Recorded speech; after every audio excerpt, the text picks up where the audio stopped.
Chapter 1. Tatum. The pain of losing my first love still haunts me. For the past 3 years, I've been surrounding myself with women I can't necessarily stand, but give me a distraction from what I lost. That and whiskey. Lots of it. The only time I've been able to sleep without the demons of my past from haunting me is by making sure I was thoroughly drunk. As a werewolf, it wasn't an easy feat. Unlike humans, when we drank, we needed a lot of alcohol to even feel the effects of it. We could get drunk, but for us, it was like drinking a fifth of whiskey compared to their 1 beer. So, if it takes 5 beers to get a human drunk, we would need 5 of the equivalent in hard liquor. Basically, we just needed nearly 10 times the amount of alcohol in our system to be effective. With the way our metabolism burns through it, it didn't last long, which is probably why I was once again up, pouring myself a big glass of whiskey. Taking a large gulp, I turned to face my bed.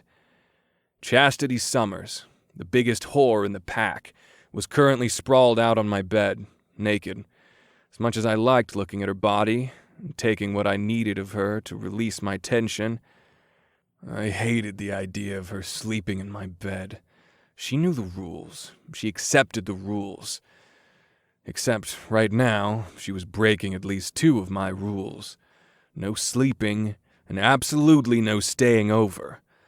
After I'd finished with her, I'd gone to take a shower, and expected her to be gone when I returned. But instead, I found her still in my bed, with my bedsheet tangled around her.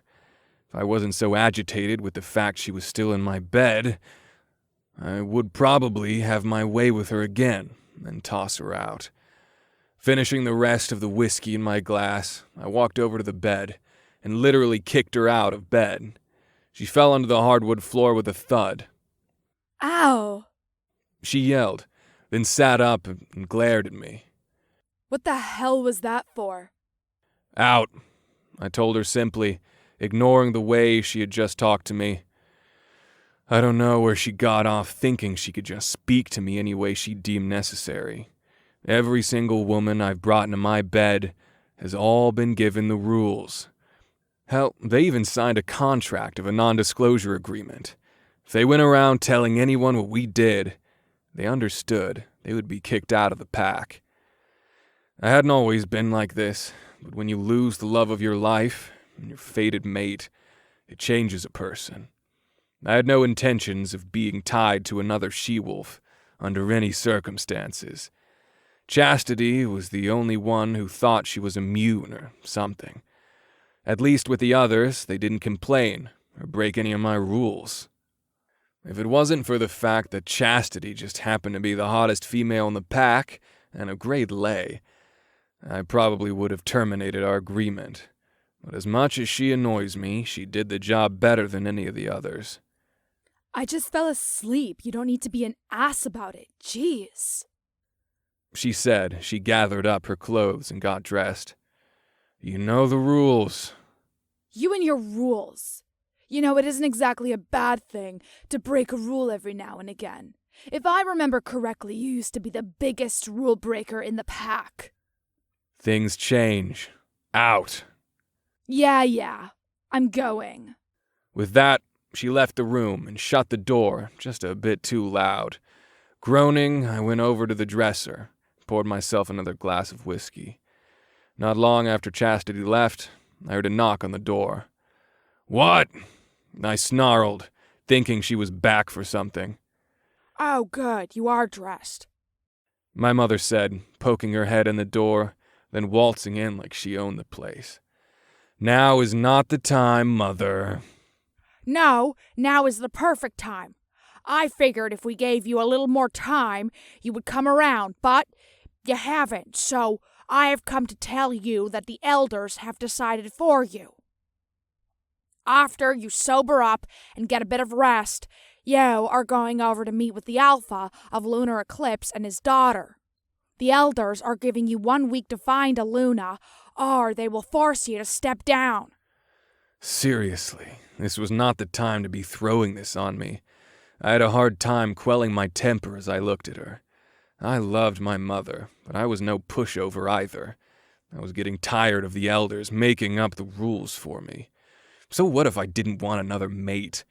I'll be damned if I make the Alpha's daughter from Lunar Eclipse the Luna. She's rotten to the core. I will not agree to make her my mate. I ground it out, trying to keep my temper in check. This isn't up for discussion. I am not saying you have to choose her, but you will go to meet with them. An alliance with them would be ideal, since they are our closest neighbors, and we could potentially expand. We are just thinking of what is best for the pack. Fine, I will go, but I can assure you it will be a waste of time. We won't know until after you meet them. My mother said, and left the room. As soon as she shut the door, I threw the glass I had in my hand at the door. Why couldn't everyone just leave me the hell alone? Ignoring the now shattered glass, I grabbed the bottle of whiskey and started chugging it. The buzz I had was now gone, and I was burning with a rage so intense that I wanted to punch something. A picture of Leslie and our parents caught my attention, and I went over to take it from the wall. With the bottle in hand and picture, I moved to sit at the foot of my bed. Leslie had been the perfect mate. She had been my childhood sweetheart, and when we found out that we were mates, it had been the best day of my life. Now, when I looked at this picture, all I felt was anger. Anger that she left, and anger that I hadn't found out sooner that her father had been abusing her, and in league with hunters that wanted to wipe our kind of existence. The same hunters that took the love of my life away from me. I may have killed her father, but I was still waiting for the day that I would come across the hunters and show them they are in the wrong field of work. The only reason I even keep this picture was to remind myself of what I lost, and what I still have to accomplish. One day, I will get my revenge on everyone that had been involved in Leslie's death. That is my vow I will always honor till my last breath. Finishing off the bottle, I laid back and tossed the bottle across the room. Holding the picture up, I rubbed the padding of my thumb over Leslie, as gave the camera one of her beautiful, rare smiles. There hasn't been a day that has gone by that I wished I could hold her just one last time. I never even had a chance to say goodbye. I will avenge you and make sure they all pay for what they did, I whispered aloud.